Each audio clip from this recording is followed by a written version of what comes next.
Mariluz Cortés Suárez nació el 12 de diciembre en el año 2002.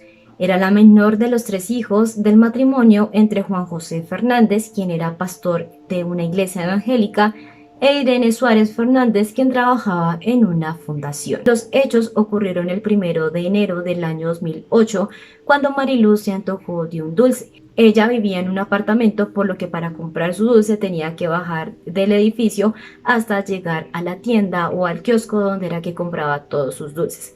Mariluz era una niña que siempre la cuidaban, nunca la dejaban sola, por lo general siempre estaba su mamá, pero justo ese día la mamá estaba bastante enferma, por lo que confió y dejó que su hija bajara sola al edificio a comprar su dulce. Pero es a partir de este momento donde comienza el karma de esta familia, pues Mariluz desaparece. Empezó a transcurrir el tiempo y Mariluz nada que regresaba a su apartamento, así que la mamá de Mariluz, bastante preocupada, empezó a buscarla.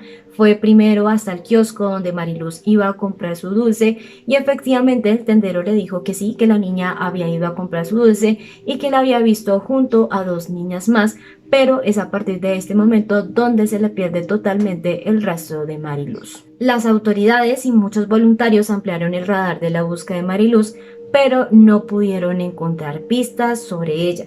Y tal fue el impacto de este caso que 2 días después cerca de 5.000 personas se organizaron para realizar una marcha a favor de Mariluz, pidiendo el regreso a casa. Como fue un caso tan conocido, empezó a llegar mucha información falsa que de cierta manera esto afectó el caso, pues decían que habían visto a Mariluz en otras partes de España, incluso en el exterior de España, hasta que finalmente el día 54 de la desaparición de Mariluz, es decir, el 7 de marzo, un empleado de una refinería encontró su cuerpo.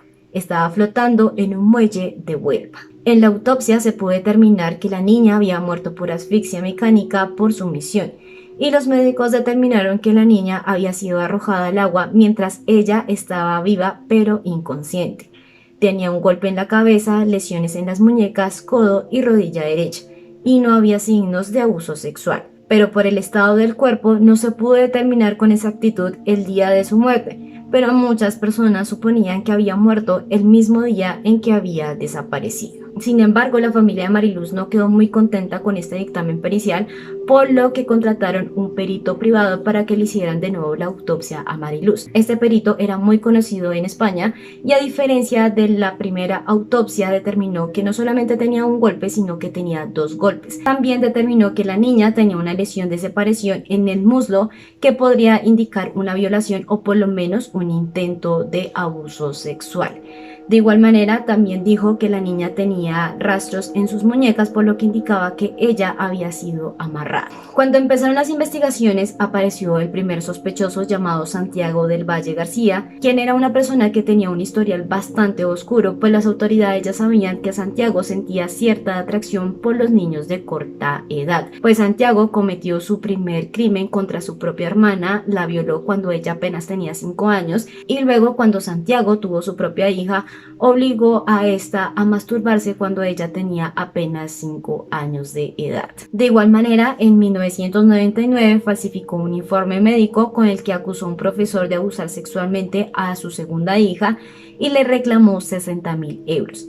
Y a pesar de que tenía varias condenas a sus espaldas, siguió acosando a menores por toda España. Santiago era una persona que sufría de esquizofrenia y vivía junto a su esposa, quien también tenía un retraso mental moderado, y los dos vivían de una pensión que no les alcanzaba a sobrevivir, y por eso Santiago le pidió a una de sus hermanas que por favor lo dejara vivir en su apartamento junto a su esposa, y es de esta manera como Santiago, su esposa, se van a vivir junto al apartamento de Mariluz. Y un dato bastante perturbador es que la esposa de Santiago, a pesar de que tenía este retraso mental, las autoridades determinaron que ella sabía o era consciente de que Santiago estaba cometiendo un crimen contra su propia hija, es decir, de abuso sexual, y ella no había hecho nada para detenerlo. Cuando las autoridades revisaron la casa de Santiago, se dieron cuenta de que el auto de la hermana de Santiago estaba mojado, por lo que les pareció bastante extraño. Sin embargo, como no tenían más pruebas, no podían capturarlos. pero Santiago, su esposa y su hermana fueron detenidos 2 días después de que encontraran el cuerpo de Mariluz. La esposa de Santiago dio una primera declaración y ella dijo que más o menos a eso de las 4 de la tarde ella se había dormido para tomar una siesta, que luego unos minutos después se había despertado y se había dado cuenta que Santiago no estaba en la casa, por lo que ella siguió durmiendo. Más o menos a las 5 de la tarde ella se volvió a despertar y Santiago estaba ya en el apartamento, por lo que simplemente Santiago le había dicho que había ido a caminar por todo el vecindario. Sin embargo, la versión de Santiago fue totalmente diferente, pues dijo que entre los dos habían tomado la siesta a eso de las 4:30 y luego se habían despertado para ir a caminar por todos los centros comerciales y por todo el vecindario y que habían regresado a su apartamento cerca de las 8 de la noche. Y a pesar de que no tenían ADN de Santiago ni de su esposa, se le imputaron cargos. Pero Santiago se declaró inocente desde el principio, aunque después se declaró culpable, pero de nuevo dando dos versiones totalmente diferentes. En otra versión que dio Santiago es que ese día había visto a Mariluz y que le había llamado la atención, por lo que le había tratado de llamar e invitarla a pasar al apartamento. Pero como Mariluz se había asustado, ellos empezaron a forcejear y en el forcejeo Mariluz se había golpeado. Pero como Santiago no sabía si ella estaba viva o estaba simplemente inconsciente, lo que hizo fue quitarse la chaqueta, envolver a Mariluz y junto con su hermana habían subido el cuerpo de Mariluz al baúl del carro de la hermana de Santiago y que luego los dos habían manejado por un sitio bastante lejano y es ahí donde finalmente habían arrojado el cuerpo. Pero en todo momento el trató de decir que no había tocado a Mariluz. En la segunda versión cambió de nuevo otra vez los detalles y dijo que ese día había visto a Mariluz y que la forma de llamar la atención había sido con un peluche blanco que él siempre tenía y que lo había arrojado a través de la ventana para que Mariluz le hiciera el favor de llevárselo a su apartamento. Cuando este trató de invitar a Mariluz a que pasara a su apartamento, ella se había asustado y que en las gradas ella se había caído y se había golpeado.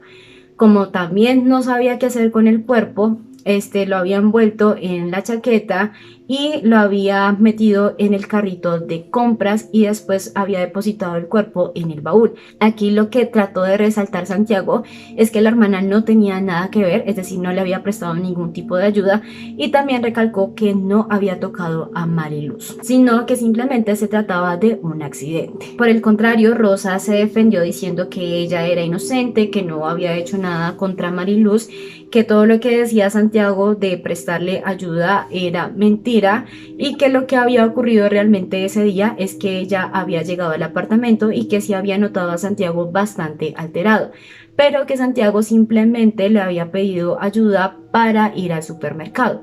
Pero como el supermercado quedaba bastante retirado, lo que ella había hecho, le había propuesto a Santiago, es que lo iba a llevar hasta el paradero. Santiago había aceptado y le había dicho que por favor le ayudara a cargar el carrito de compras, por lo que la hermana de Santiago había aceptado, pero al cargar este carrito no había notado nada extraño. La hermana de Santiago finalmente manejó hasta el paradero y de ahí ella no sabía nada más qué era lo que había ocurrido con Santiago ni con Mariluz. Luego de presentar todas las pruebas, Santiago del Valle fue declarado culpable de asesinato y de abuso sexual. Según fuentes judiciales, la tarde del 13 de enero del año 2008, Santiago actuó con mucha rapidez y discreción. El pederasta de 43 años asesinó a Mariluz sin dejar huellas en su casa ni marcas en el cuerpo de la niña y se deshizo del cadáver en el intervalo de 1 hora y fue condenado a 22 años y su hermana Rosa a 9 años de cárcel. Llegamos al final de este caso que fue recomendado por Laura, así que muchísimas gracias. Y creo que lo único bueno de este caso es que por fin se pudo hacer justicia y está encerrado en la cárcel. Así que ya saben que si quieren saber más de estos casos me pueden escribir en los comentarios y si me quieren apoyar no olviden suscribirse, compartir todos estos videos, así que nos vemos en una próxima historia.